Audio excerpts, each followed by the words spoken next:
مرحبا، يسعد لي اوقاتكم ايامكم جميعا يا رب. اليوم رجعت لكم فيديو جديد، بتمنى يا رب ينال اعجابكم. رح نعمل اليوم اطيب قطايف طيبه. انا عندي هون 5 كاسات من الطحين.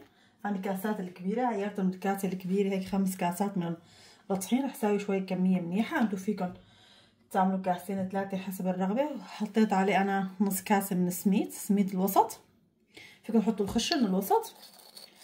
وراح اضيف انا معلقتين من السكر، فيكم تكتروا السكر تحطوا 3 معالق اذا بتحبوا، بس هي بشكل عام رح تطلع حلوه كتير. انصح فيه القطره رح تجي. وراح ارش هيك رشه صغيره بس ملح. وانا عندي هون ظرف من الخميره من البيكنج باودر.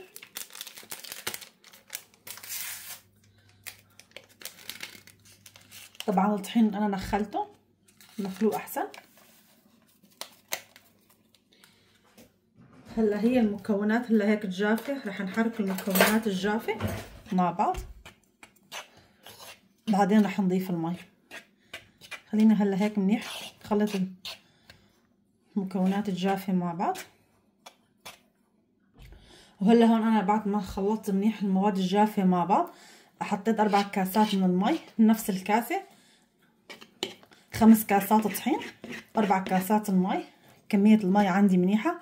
هلا فينا نحطه بالخلاط مشان نخلط كتير منيح، وفينا كمان هيك نستمر بمضرب اليد. وهلا هيك بعد الشكل، بعد ما خلطتهم كمان كتير منيح وصلنا لهذا القوام هيك. يعني عايزين لا تكون كتير سميكه ولا سائله، مثل ما قلت انا بنفس الكاسه 5 كاسات طحين 4 كاسات مي ونص كاسه سميد. هلا هيك اكيد انا رح احط الطوايه على الغاز عشان ابلش اعملهم. وهلا هون انا جبت المقلايه حطيته على النار. طبعا اهم شيء يكون كمان عندكم المقلايه يعني نوعيتها منيحه ما انه تتلزق. انا حطيت الخليط عندي هون بهذا الانينه، انتم فيكم اكيد كمان تضيفوها بالكبجاي او تحطوها كمان بالكيس وهيك تضيفوها. هلا انا ما رح كبر كتير القرص، انتم حسب الرغبه، اذا حابين تكبروها فيكم تكبروها على حسب الرغبه. بدنا نشوف قد ايه بدي احط 2 3 حسب كمان. هلا انا بدي اعمل راس هيك. هلا تقريبا رح اساوي كل مره قرصين احسن مشان ياخذوا راحته بالطوايه. شوفوا العجينه ناجحه كمان، نعرفها دغري من الفقاعات اللي عم تطلع. دغري الفقاعات عم تطلع هون. هلا هيك ما بدهم كتير، اقل من دقيقه ومن شوف تحت بس تحمصت بنشيلها. ولا حتى انا لخلص العجينه كلياتها رح اعمل كمان قطره. ما في داعي نصور القطره، اكيد الكل بيعرف يعمل قطره. هي بس سكر ومي وشويه ملح ليمون او حامض بنحطها. انا بس بنقلي القطايف نحطها بالقطره لازم تكون القطر بارد، بعدين ما بيطلع معكم القطايف مقرمشه اذا كانت القطره سخنه كتير.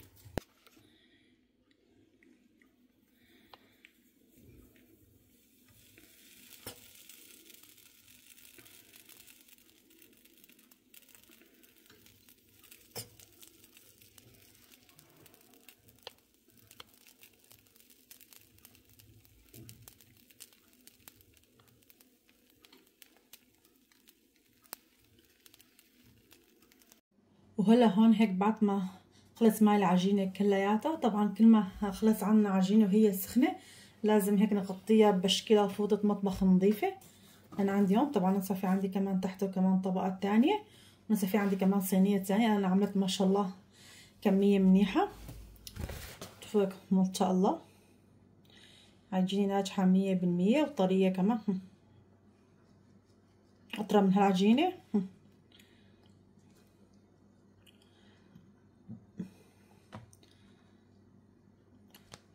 ما شاء الله هيك اللون الذهبي الحلو العجينه. شوفوا قد ايه طريه. هلا هيك خلينا هلا نعمل الحشوه، نحضر الحشوه القطايف.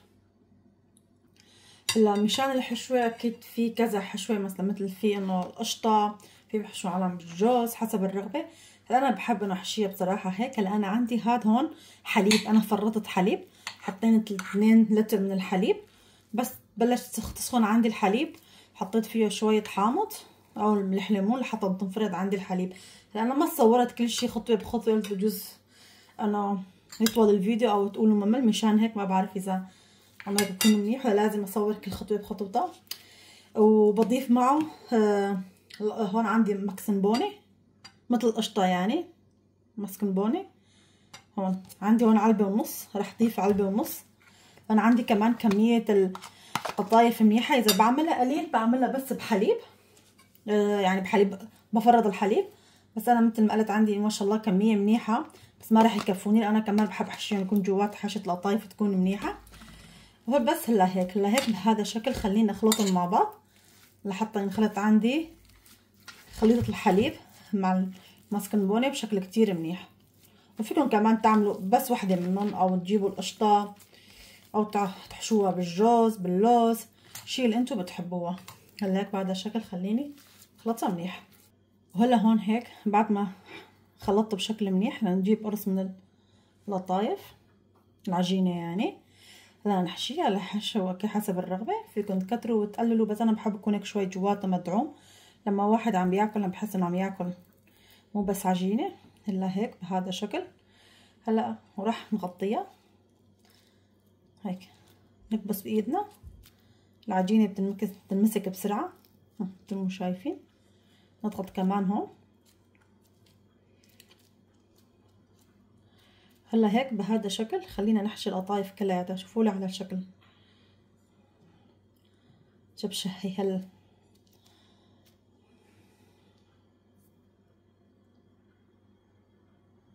وهلا هيك بعد ما عبيتهم كلياتهم، طبعا في عندي كمان هون لسه صينية تانية كمان هون كبيرة، لسه هون كمان هون في عندي عليها تقريبا قد هدول واكتر.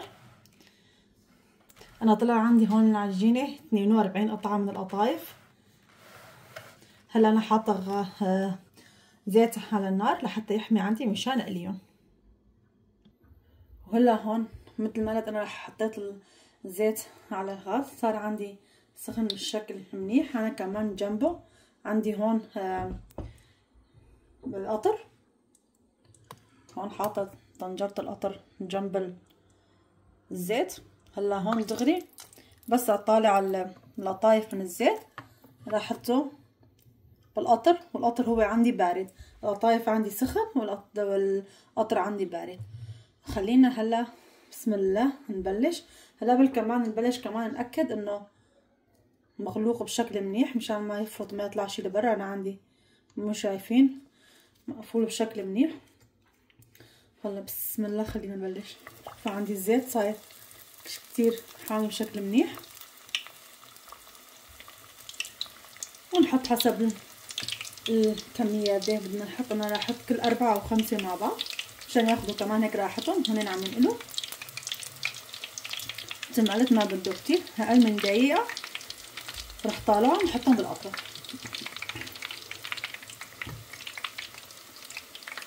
هلا هيك خليني اقليهم كلياتها وبرجع لكم. وهلا هون هيك كمان بعد ما قليتهم كلياتهم، طبعا مو بس هذا الوجبة صار عندي هذا الوجبة هون وجبة تانية كمان قطايف، صحن كبير كمان. هذا الصحن شي بشهي. هلا فيكم تتركوها هيك، فيكم تزينوها بالجوز الهند، بس انا هون طحنت شوي من الفستق الحلبي. طبعا مثل ما قلت خطوة اختيارية، فيكم تتركوها هيك او تحطوا جوز الهند. قطايف مقرمشين وطيبين، العجينة الحمد لله كمان كتير ناجحة. هلا بلشنا تقريبا بأول الشتا هيك الحلو بصير طيب. هلا خليني نجيب كمان وحدة نشوف جواتها كمان كيف صارت.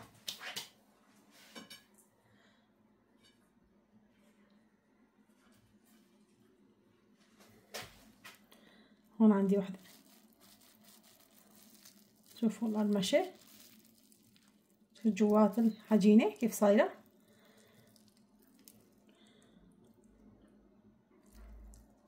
هيك بهذا شكل. وهلا هيك بكون وصلنا لنهاية الفيديو. بتمنى الفيديو اليوم ينال اعجابكم يا رب. شوفوا لي هالمنظر، عم تجيب شهي كتير طيبة. بتمنى تجربوها، وصحتين وهنا اللي بده يجربها وياكلها على قلبكم يا رب. وهيك بكون وصلنا لنهاية الفيديو. بتمنى الفيديو ينال اعجابكم، ولا تنسوا تشتركوا بالقناة وتفعلوا زر الجرس، ودمتم بألف خير.